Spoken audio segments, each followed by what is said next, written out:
Progress is one of those words that sounds simple, but when you're rebuilding after financial hardship, it's anything but simple.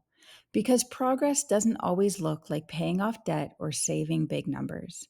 Sometimes it's opening the bills you've been avoiding, sometimes it's having the courage to call your lender, and sometimes it's just sitting down and saying, okay, let's see where I actually stand.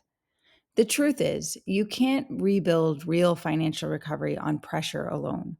Pressure might get you moving. It might even help you pay off your balance or stick to a budget for a month. But pressure fades. And when it does, you need something stronger holding you up. That's where purpose comes in. Purpose is what gives your effort meaning. It's what separates I have to do this from I choose to do this. Because when you know why you're rebuilding, whether it's to protect your home, to create stability for your family, or to finally stop living in survival mode, every small step starts to matter. You stop seeing payments as punishment. You start seeing them as proof of progress. Let's talk about what that looks like in real life. Take someone who just came through a power of sale.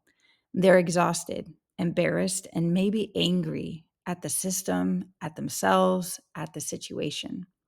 If that person sets a goal just to get out of debt, it might last a few weeks. The moment another crisis hits, they'll feel defeated all over again. But if their goal is tied to something deeper, like I want to rebuild my credit so I can buy back my home and never feel that fear again, now there's power behind it. That goal has direction. Or imagine someone paying off a credit card for the 10th time. They've been through the cycle before: spend, regret, repeat. The pressure approach says, I can't do this again. The purpose approach says, this time I'm paying it off so I can invest in my business next year. Same action, completely different energy. One is driven by guilt, the other driven by growth.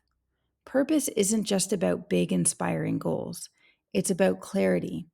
When you understand why you're working towards stability, you make better decisions.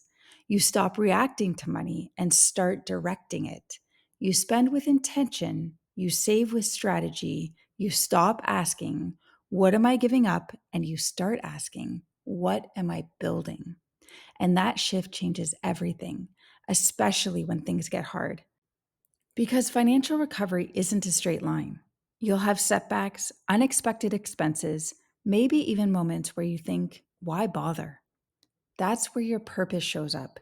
It reminds you that this isn't just about the bills, it's about building a foundation you can stand on. So here's your challenge for today: write your why. Don't overthink it, just finish the sentence. I want to achieve financial stability so that I can blank because blank. That one sentence becomes your North Star. Put it where you can see it: on your fridge, your mirror, your phone background, anywhere you'll notice it on the hard days. Because progress isn't just about numbers on a page, it's about rebuilding trust in yourself. It's about proving, one decision at a time, that you're capable of more than just surviving. Purpose gives meaning to every payment, every plan, every conversation. It turns effort into momentum. And momentum, not perfection, is what drives recovery.